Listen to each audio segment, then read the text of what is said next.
So ako, ang Monday ko after kong hatid si Alec is, before ako mag-workout is I'm making the juice.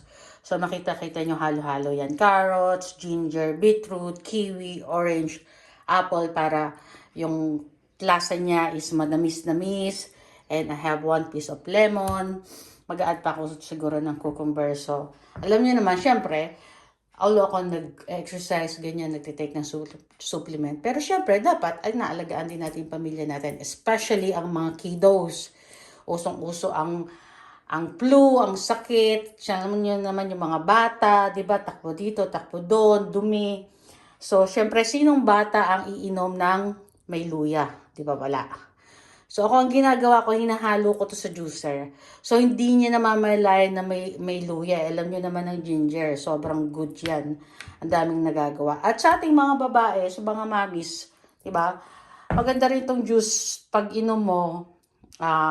But for us, we don't drink it in empty stomach. Kasi medyo mataas ang sugar nito eh. So, mag-spike yung insulin mo. So, normally kami, iinumin ko siya after ko mag-breakfast, after 1 hour. Inom ako ng isang shot. Tapos si Albert at saka si Alex. So, gawin na natin yung juice.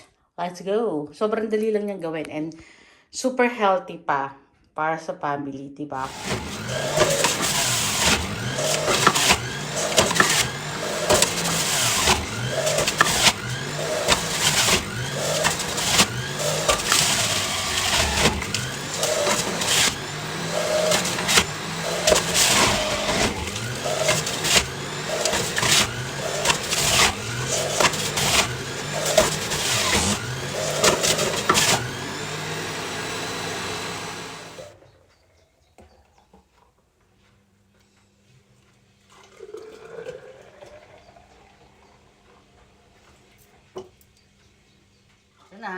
Done na, finished product natin.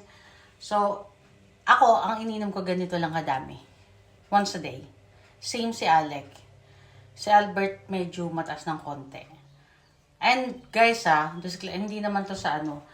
Alam mo yung beetroot, I don't know, sabi nila, nakakapagbigay ng energy sa morning. And whenever I drink this one, it actually feels good. Like, uminom ka ng kape, ganun. Nagbibigay nga siya ng energy. So, it's also good before I start my workout. Tingnan natin. Sarap. So, yun na nga. This one, because it's high in sugar, although it's natural sugar from the fruits, pero, kasi ako, sa amin, syempre, meron kami ring lahi ng diabetic. So, I will not recommend, or I will not drink this one in empty stomach, because it can spike my insulin. So, I normally drink this one after breakfast or after lunch. The same kay Albert and Alec. So, hindi ko sila pinaiinom ng early morning with empty stomach. So normally after food, we're drinking this one. Ayun lang! Bye! So, yan. Dumating na si Alec. So, kakain mo na siya ng bread and yung cucumber niya. And then, she can drink the juice. So, ito rin yung ininom ko kaninang umaga. So, sa kanya, I just poured like this. But she need to eat first. And yan na. Tapos na siya kumain. So, she will drink na. O, sige nga. Try mo na na.